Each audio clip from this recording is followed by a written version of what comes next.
Minsan mo rin bang pinangarap maging sikat? Pero kung noon ay kailangan mo pang pumila sa mga kahaba-habang mga auditions, mapanood ka lang sa TV. Sa pag-usbong ng internet ay tila mas naging madali na para sa iilan na makamit ito gamit lamang ang cellphone at social media accounts. Mula nang mauso ang pagva-vlog o ang pagiging influencer ay marami na agad ang sumubok na pasukin ito. At marami rin sa kanila ang nagtagumpay na makamit ang gantimpalang hatid nito na hindi lamang kasikatan kundi maging kayamanan. Kaya naman ngayon ay pag-uusapan natin ang 10 sa mga pinakamayamang vloggers dito sa Pilipinas. Magkano kaya ang kanilang kinikita? Yan ang ating aalamin. Top 10. Rance Kyle. Si Rance Kyle at ang kanyang kapatid na si Niana na isa ring sikat na YouTuber ay unang nagpauso ng hashtag #SiblingGoals.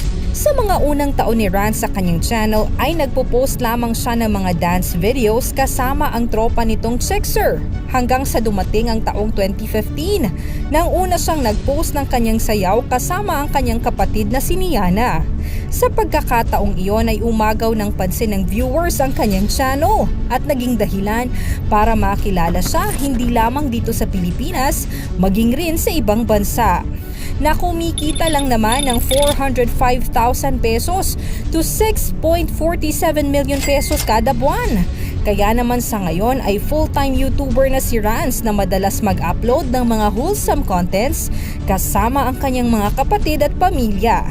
Dahil sa kasikatang nakuha sa social media, ay naging daan din ito upang mabigyan siya ng break na magkaroon ng role sa mga sikat na teleserye noong panday at bumida rin sa Ex Ko Ang Idol Nyo na isang Wattpad-based miniseries noong 2015. Alex Gonzaga. Hindi tulad ng ibang YouTubers na una munang nakilala sa social media bago naging ganap na celebrity. Si Alex Gonzaga naman ay kabaliktaran. Nagsimula siya bilang celebrity tulad ng kanyang kapatid na si Tony Gonzaga bago pumasok sa mundo ng vlogging na hindi naman naging mahirap para sa kanya ang pagkamit ng tagumpay sa mundo ng social media dahil nasungkit agad nito ang kiliti ng mga viewers at subscribers. Dahil sa kanyang mga videos na puno ng pagkakwela ay agad na nahook ang karamihan sa kanyang mga contents. Umani ito ng milyon-milyong mga fans dahil na rin sa kakulitan nito kung saan isinasali niya pa madalas sa kanyang mga contents ang kanyang mismong pamilya, mga kasamang YouTube stars at maging mga ordinaryong tao sa daan. Kaya naman sa ngayon ay isa siya sa talaga namang kumikita ng malaki mula 405,000 pesos hanggang mahigit 6 million pesos kada buwan. Top 8. Zainab Harake. Ang Lebanese-Filipina vlogger na si Zainab Harake ay nasa pang-8 pwesto ngayon sa may pinakamalaking kinikita mula sa kanyang YouTube channel nang mula 450,000 pesos hanggang 7.22 million pesos monthly. Nagsimula siyang mag-upload ng videos na ipinapakita ang kanyang imaheng kalog sa buong mundo. Iilang taon pa lamang mula nang sinimula ni Zainab ang vlogging. Ngunit agad itong pumatok sa masa at agad minahal ng mga netizens. Gayunpaman, nagkaroon din siya ng iilang mga controversial contents pero sa kabila nito ay patuloy pa rin ang pagdami ng kanyang mga followers at subscribers. Top 7. Ivana Alawi. Nasa mahigit 2 taon mula nang pasukin ni Ivana Alawi ang vlogging sa YouTube. Nasa pang-7 pwesto naman sa pinakamay malaking kinikita mula rito. Nasa 465,000 pesos to 7.42 million pesos kada buwan.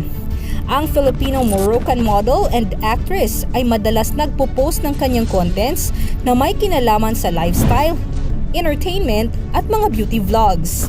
Matagal nang pinangarap ni Ivana ang pagiging artista. Minsan nga itong nag-audition sa Pinoy Big Brother pero na-reject ito hanggang sa pinili nitong ipahayag ang sarili sa pamamagitan ng pagpapasexy na naging daan upang mapansin siya ng mga dambuhalang television network na ABS-CBN. Top 6.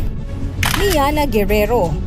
Sa edad pa lamang na 14 na taong gulang, hindi mapagkakaila na malayo-layo na talaga ang narating ng isa pang YouTube star na si Niana Guerrero. Nasungkit lang naman niya ang Diamond Play button sa isang YouTube award para sa mga video creators na mayroong lagpas 10 million subscribers. Hindi umaabot ng 700 channels sa buong mundo ang may ganitong award. Higit pa dyan, si Niana rin ang nasa pang-anim na YouTuber sa Pilipinas na may pinakamalaking kita as a vlogger. Kumikita lang naman siya ng 470,000 hanggang 7.43 million pesos kada buwan. Makikita sa mga video ni Niana ang family-friendly lifestyle at entertainment contents. Madalas ay ipinapakita niya rin ang kanyang pagsasayaw kasama ang kapatid na si Rance at nakababatang kapatid na si Natalia. Top 5. V. Cortez. Ang nakakatuwang personalidad ni V ang naging sentro ng kanyang vlog. Binabanggit niya rin dito ang kanyang pang-araw-araw na buhay at kanyang business na V-Line. Madalas din siyang makipag-collaborate sa Kong TV's Team Payaman at maging ang isang shade ng kanyang produktong lip tint ay ipinangalan niya rin sa isa sa mga miyembro ng grupong ito. Si V rin ang kilalang partner ng veteranong YouTuber na si Kong Velasquez mula pa noong 2015 at si Kong din ang umanyaya kay V na gumawa na rin ng kanyang sariling channel at sa pinagsamang mga views ng videos nito at mga subscribers, naging daan ito para kumita si V ng 490,000 pesos to 7.8 million pesos kada buwan. Top 4. Kong TV. May kakaibang uri ng personalidad ang nasa ika-4 na highest paid vlogger sa Pilipinas. Si Lincoln Velasquez o mas kilala bilang Kong ay kumikita ng mula 505,000 pesos to 8.5 million pesos kada buwan dahil lamang sa mga YouTube ads. Pangkaraniwan para sa isang YouTuber na minsang mawala sa mapa ng pagkasikat dahil sa paiba-ibang takbo ng YouTube landscape. Pero si Kong, mula noong 2008 nang magsimula siya, magpahanggang ngayon ay napanatili niyang relevant ang kanyang contents na patuloy na tinatangkilik ng kanyang mga subscribers at viewers. Kahit pa man siya na ang isa sa pinakamayamang vlogger sa bansa, ay nananatili pa rin ito sa pagiging mapakumbaba. Dahilan para mas mahalin siya ng masa. Top 3. Jamel. Hindi mapagkakailang dito sa Pilipinas ay namamayagpag ang mga love teams. Kaya naman hindi rin nakapagtataka na ang magkasintahan sa totoong buhay na sina Jayza Manabat at Camille Trinidad ay agad na itayo ang kanilang fandom na mandirigmas. Madalas silang mag-upload ng mga pranks at iba pang topics tungkol sa kanilang relasyon. Nagpo-post rin sila ng mga collaboration skits at music videos. Nagsimula ang Jamil nang magkakilala sila online nang mag-message si J-Sam kay Camille sa Facebook bigla. Maiangat sila bilang top 3 highest paid YouTuber in the Philippines. Sa ngayon ay kumikita sila ng 645,000 pesos to 10.33 million pesos kada buwan. Top 2. Sooks TV. Maaalalang noong nakaraan ay halos lahat ay nahook sa larong Mobile Legends. Dahilan upang si Edgar Dumali, isang gamer mula sa Coronadal, South Cotabato, ay nakabuo ng kanyang karera kaugnay dito. Mahiyain umano ito sa totoong buhay at una lamang niyang ginamit ang kanyang boses upang ma-mainstream ang kanyang mga laro. Madalas laman ng mga videos ni Edgar ay makikitang naglalaro siya sa kanyang cellphone kasabay ang high-pitched na boses ni Chooks at minsang nagtrabaho sa palengke para lang makaahon sa hirap. Pero sa ngayon, dahil lang sa kanyang paggawa ng content sa social media ay kumikita na siya ng milyones.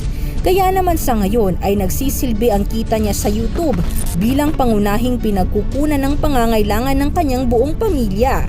Sa ngayon ay kumikita si Edgar ng nasa 765,000 pesos to 12.25 million every month. Top 1. Raffy Tulfo in action. Siyempre, para sa unang pwesto, sino ba naman ang hindi nakapanood sa mga bangayang madalas laman ng Raffy Tulfo in action sa YouTube?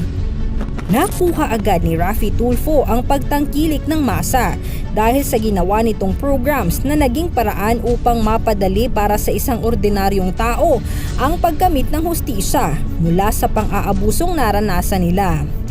Ang wanted sa radyo na siyang takbuhan ng mga nagrereklamo ay naisipan niyang dalhin sa YouTube.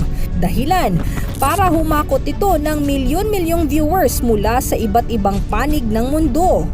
Madalas ay kinakausap ni Raffy ang dalawang partido sa kanyang programa upang mapag-ayos. Sa ngayon ay kumikita na si Raffy Tulfo mula lamang sa kanyang YouTube videos ng 2.8 million pesos to 45 million pesos kada buwan. Namangha ka rin ba sa mga kinikita ng mga YouTuber na ito? Nais mo rin bang magsimulang gumawa ng sarili mong channel? Abay, bakit di mo subukan kasoksay? At baka ito na ang hinihintay mong breakthrough sa iyong karera.